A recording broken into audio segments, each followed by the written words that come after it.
Welcome to the Right on Purpose podcast, where we empower aspiring authors in the second half of their lives to discover the joy and fulfillment of crafting their legacy through the written word. Join me, Brad Swift, a seasoned Right on Purpose coach, as I share insights, strategies, and inspirational stories to guide you on your journey of self-discovery and creative expression. You can learn more about Right on Purpose coaching at wbradfordswift.com/coach. Now here's today's show. Hello everybody, this is Brad Swift, your Right on Purpose coach. Welcome again to the Right on Purpose podcast. Today I have the great pleasure of hosting a truly amazing guest, Betsy Alger. Betsy is one of the co-owners, along with Megan Carr, of the Off the Wall Books and Cafe here in Hendersonville, North Carolina, about 5 minutes from my house.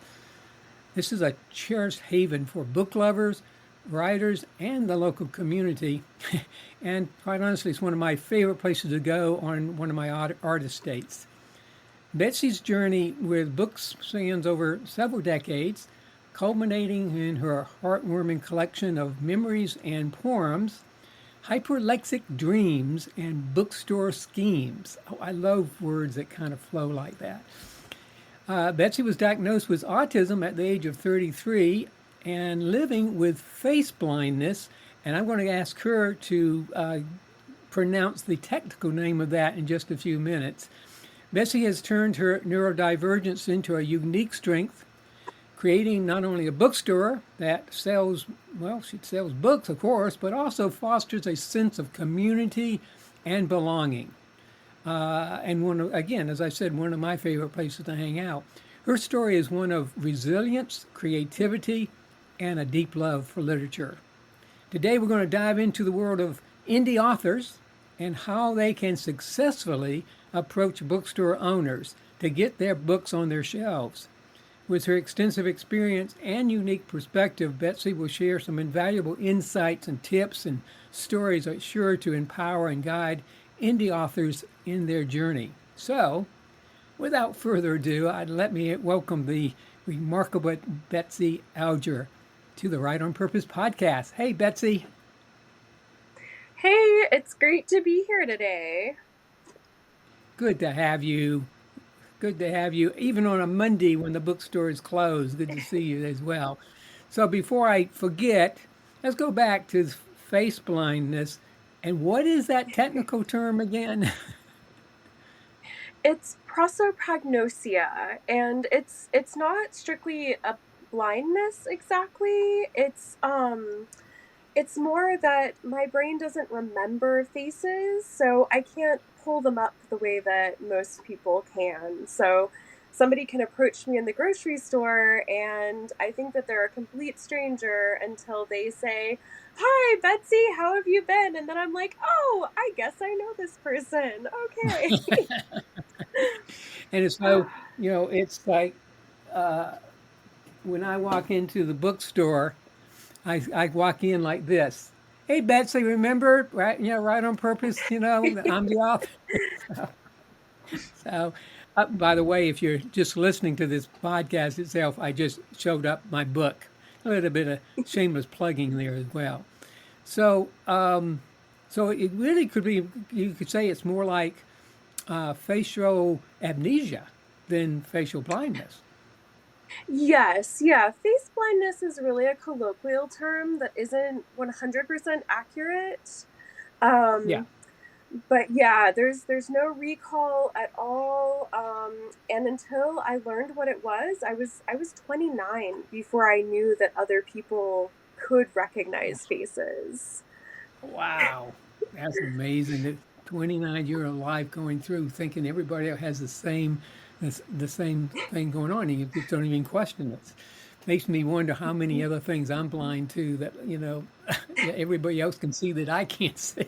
So, but anyway, we might get back to that topic. But first, I want to really dig into this whole thing about indie authors approaching bookstore owners like yourself. So it's a perfect combination that we have here. A couple I'm an indie author, been an indie author for 30 years or so. Betsy is a fairly new, like 2, 3 years as a bookstore owner, but I tell you, they're lighting the place on fire here. They got activity. I go in there, for a couple of hours, and people are coming in and out, and there's another this group, another this group, and all that. So with indie authors, there's this old saying. I'm not sure Rogers may have said. I'm not sure who said it. You never get a second chance to make a first impression. So, what should an indie author consider when making their first approach to a bookstore owner? How important is that initial interaction? I think it's pretty important. I mean, most booksellers, first of all, are going to recognize you. With me, you might get a second chance, because I won't necessarily know unless you tell me. But That's a basically, good point. I'd recommend that you view it as a job interview. So my father was an employment lawyer for most of his life, and he taught me that when you go in for a job interview, you need to know about the company you're applying to. You need to learn about it. Do some research, find out what do they do, what can you bring to this company. And that's what an indie author really needs to do before approaching a bookstore, is to find out what flavor of indie bookstore it is. If they only sell children's books, you're not going to come in and pitch your book for adults, right? Or if it's a Christian bookstore, you're not going to pitch your book that's like, it's wonderful being an atheist. But most stores aren't as obvious as all that. Most stores, you're going to have to dig a little deeper. If you come into my store and your book is about how to cure autism, I'm not going to carry it. It doesn't matter, how charming or how much else you know about the store. It doesn't fit with what I carry. So you have to actually go in and learn a bit about the bookstore. Yeah, yeah, it makes perfect sense. Like, when I first heard about your bookstore off the wall, I didn't realize that you sell not only brand new books, which obviously as an indie author I'm interested in, but you also sell used books, and they're kind of mixed in among the others, not like a whole section of here's the used books and over here are the new books itself. So again, knowing that is a little additional information. So I can get that itself. And so when you're there's this whole part about, and you kind of touched on in that first question about building a relationship. So, what are some of the key do's and also some of those don'ts, to avoid for indie authors when they're trying to build a relationship with bookstore owners like yourself? Well, definitely the most important thing is to build the relationship. So even the fact Yeah. that you're, attempting to do that is huge. Because a lot of times indie authors will just walk into bookstores and say, "Hey, I've written a book, will you carry it?" And that's not something that bookstore owners tend to appreciate. So that's a big don't. Don't just walk in the door and immediately pitch your book. You're going to end up being talked about on an indie bookseller forum with annoyance. I see it See, all the now I didn't time. even know that It's there was indie bookstore owner forums. That's a good thing to know. Wow, yeah, are they talking about me over yes, there? yeah. Well, and that's how I got a lot of this information. I'm like, oh, there's a lot of things, and indie authors don't know this stuff because it's there's not really anybody going out and talking about it. So I'm like, I'm gonna start talking about it more. So do go in, walk around. Don't let your pitch be the first time that you've gone in the store. Go in Yeah, a couple of times, especially if you're local. Like bookstore owners, most of them can recognize you. They're going to know if you've come into their store before. They're going to know if you've supported them. And do buy something. It doesn't have to be, a $30 hardcover, history book. It can be buy a few 50-cent stickers, buy a $3 sticker, buy something. It doesn't have to be big. It can be Right. little. We know everybody's a little strapped for cash, but just even the gesture of like coming in and being supportive is really helpful. Also, do post on your social media about the local bookstores. Even if they're Mm. not carrying your book, be like, hey, I went to this cool local bookstore today. It's awesome. You should check it out. If we go to your social media and the only place that you advertise for folks to get your book is Amazon, we're gonna notice that. Right. The advertising can't just be on us. Do promote the places that carry your book that aren't the big box stores. Yeah. Yeah. Very good point. Yeah. I seem to remember going in, uh, and this is actually few months ago now, maybe even several months. It was before you had your brand new barista, so you've added a whole nother vein to it. But at the time, you were still offering coffees and local pastries, and so I just went in and like you said, I'm curious about what's in a bookstore anyway. Kind of a natural part to walk around and see what you've got, and you have different rooms even, and a place for the kids and all that.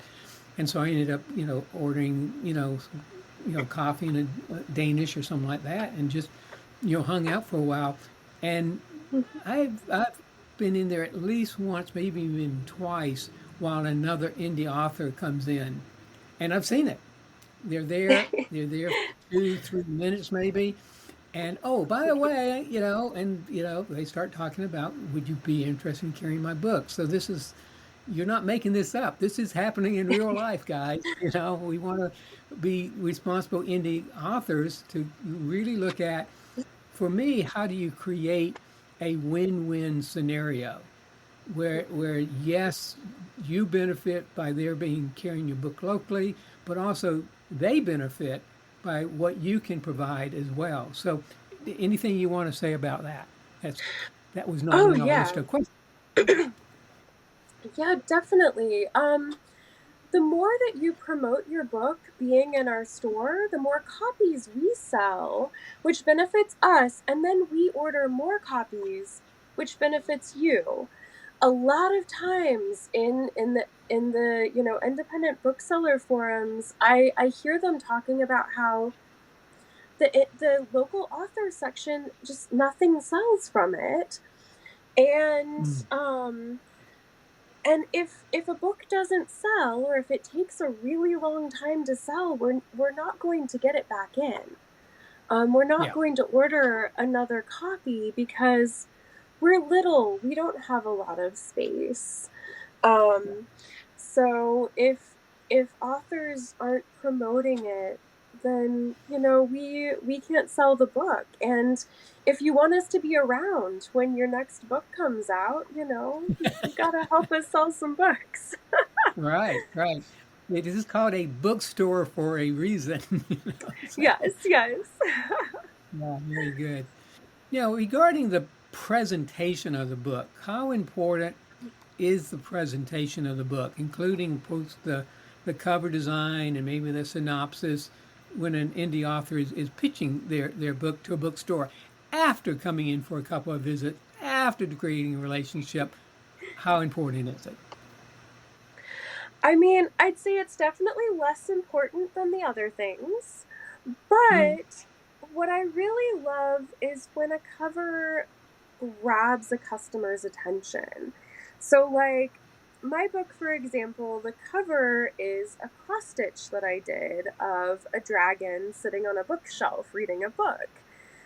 ha! And it's hanging in my bookstore as well, the original.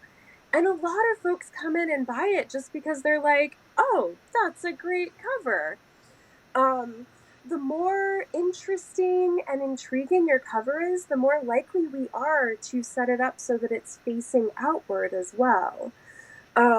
I was at an Mm, event yesterday, and the same book grabbed almost everyone's attention because it was just so clean and it had a little bit of shine to it.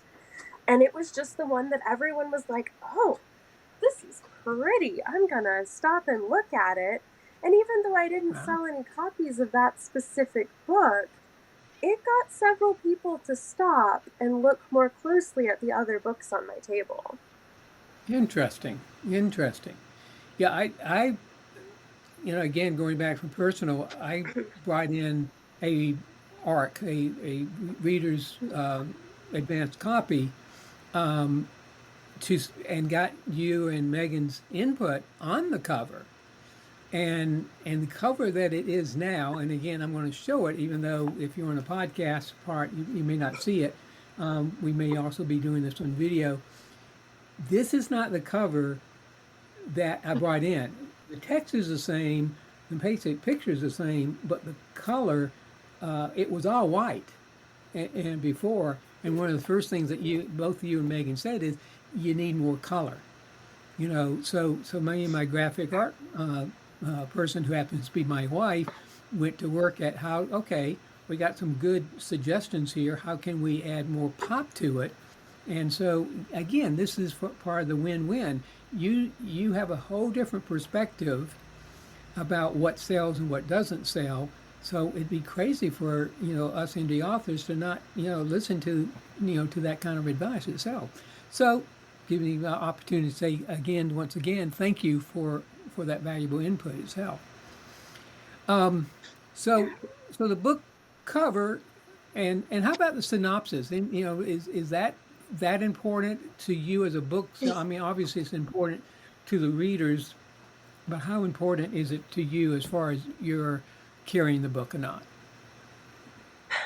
It's important to me because it makes it easier for me to promote your book.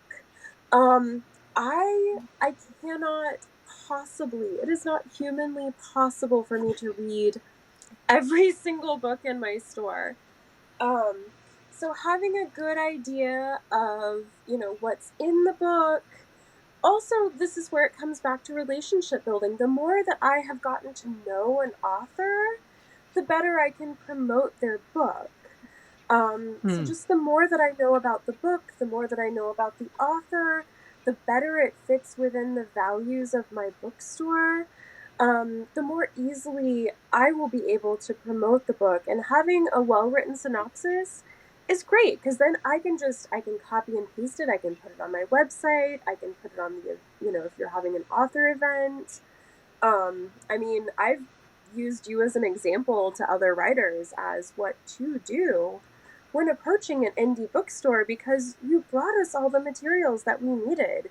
You were very conscientious about making sure that we had that information and weren't just like, oh yeah, here's a book and the author is coming, and we can't really What tell can you do people for a me? lot more than that.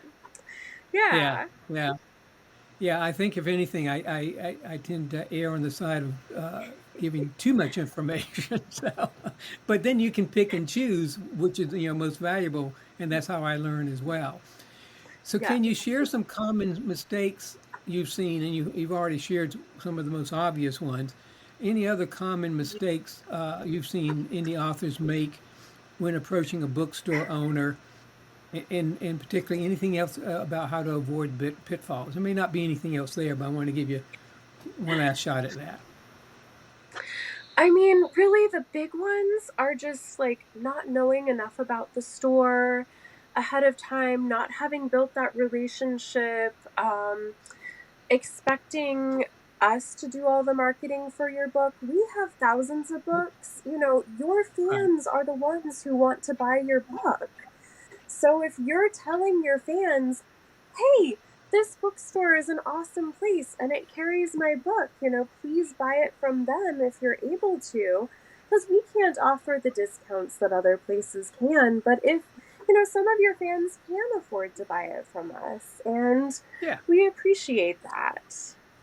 yeah, yeah, yeah. And I know one thing that I've done, because I have not worked with an indie bookstore, particularly one so close and that have kind of the I don't know, the chemistry. I mean, I just love the chemistry of you and Megan and what you're doing. So when I'm talking about my book and I'm handing out the little cards about our upcoming book signing event, which is taking place at your bookstore, I said, whether or not you have any interest in this book, drop on by.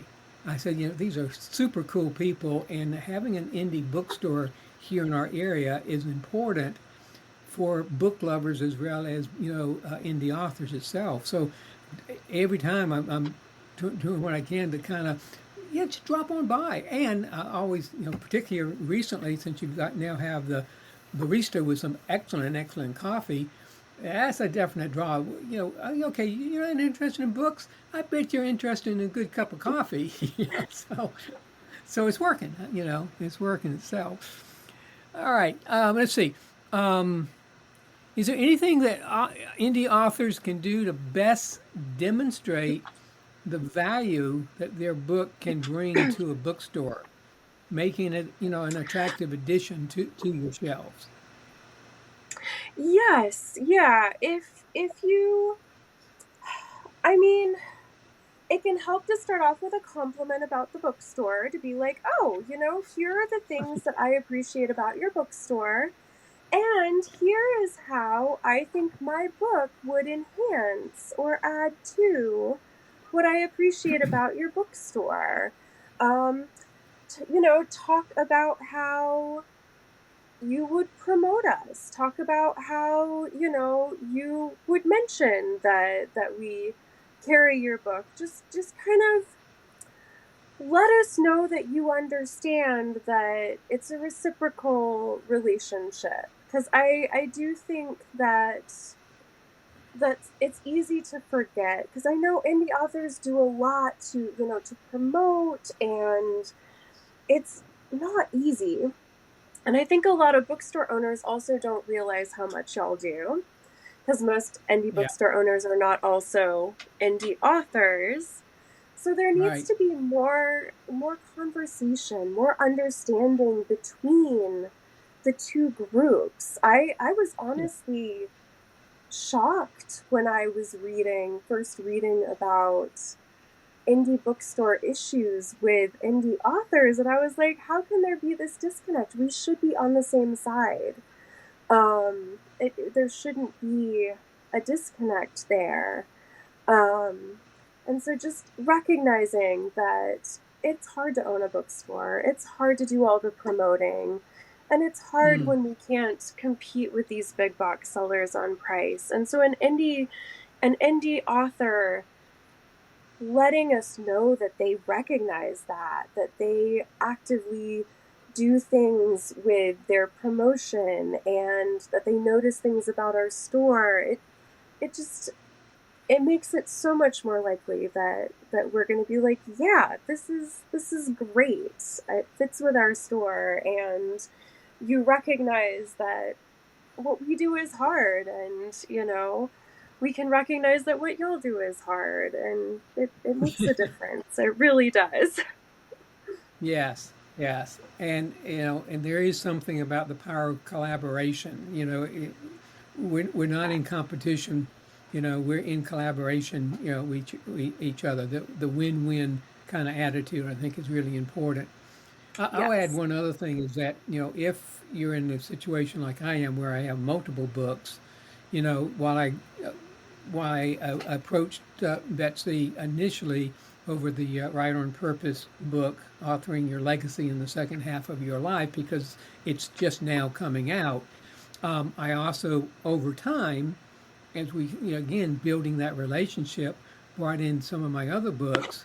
And to me was, it became clear, I showed them the books and told them a little bit about each one. And they say, oh, these, you know, fantastic fables of Foster Flat, book one and two, which are actually inspired by this very location, makes a perfect complement to the books that they would carry of mine. So let them know that there are other books over time.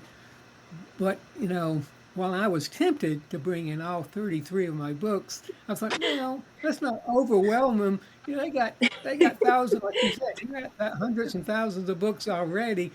Let's kind of kind of sprinkling them in here or there, So, but there are more coming. So, anything you want to say about that? Yeah, I appreciated that approach very much. Just kind of like a trickle instead of, like a dam bursting. That was much better. And also, you were able to learn a little bit more about our store too, to know that like Yeah, the books about the environmental books that you write would also be a good fit because that fits in with my values and Megan's values, which indie mhm, bookstores, it's funny because we're not really in competition with each other either because we're all very different. It's a reflection of the owners. We're not corporate. We don't have everything. We have things that we value and that, bring value, we hope, to our customers and hopefully yeah, reflect our customers' values as well. yeah. Very good. Very good. Well, Betsy, before we wrap up, can you tell us just a little bit more about your book? I'm going to say it again, Hyperlexic Dreams and Bookstore Schemes. We'd love to hear about the inspiration behind it and any particular memories or poems that stand out to you that are in the book. Well, it's a very experimental volume. I wrote it as part of a workshop. About half of it was written before the workshop, whether years or months before, and then the rest I Mm, wrote for the book. I wanted to provide little snapshots of my life and things in my life that led me to want to own a bookstore and how books really were my best friends growing up. Just being autistic and not knowing it, people were so confusing. And people are still often confusing, but at least now I know why. Um, and books were my refuge. They were safe and solid and predictable. If they got overwhelming, I could close them and put them away for a little while. They never told me that I was, you know, wrong or bad for just being myself or for not knowing what I'd done that was upsetting. Um, wow. and it's a mixture of poetry and prose because I write both. Mm, And I think it's the last piece in the book. I forgot to grab out my copy before this just to double check, but the one where I talk about You've Got Mail, the movie from the 1990s about right, the shop around the corner and the big bad fox books that moves in around the corner from them. right. And that was such a formative memory for me, and I love that there's so many indie bookstores coming back now. It feels like it's getting better maybe than it was Good. because bookstores were Yeah. disappearing for most of my life, and I love watching them come back now and being part of it. Yeah, I would have to agree with you on that one for sure. Well, Betsy, I want to thank you, so much for sharing your valuable insights and experiences with us today, and your journey and advice, are truly inspiring and empowering for all indie authors that are out there. And I'd like to, direct this to our listeners. I want you to remember that the path to getting your book into a bookstore, it really does begin with you, as Betsy has highlighted, making a great first impression, making sure you build those meaningful relationships, and presenting your book in the best possible light. They're all crucial steps. Effective communication, avoiding those common pitfalls, and demonstrating the value that your book brings to a bookstore can set you apart and pave the way for success from all those other indie authors who just walk in there, carry my book, like that. So remember also that every story deserves to be told, and every book has the potential to touch lives. So take Betsy's advice to heart. Complete your manuscripts and approach your local bookstores with confidence and professionalism. The relationship you build with them could be the key, reaching a wider audience and making a lasting impact.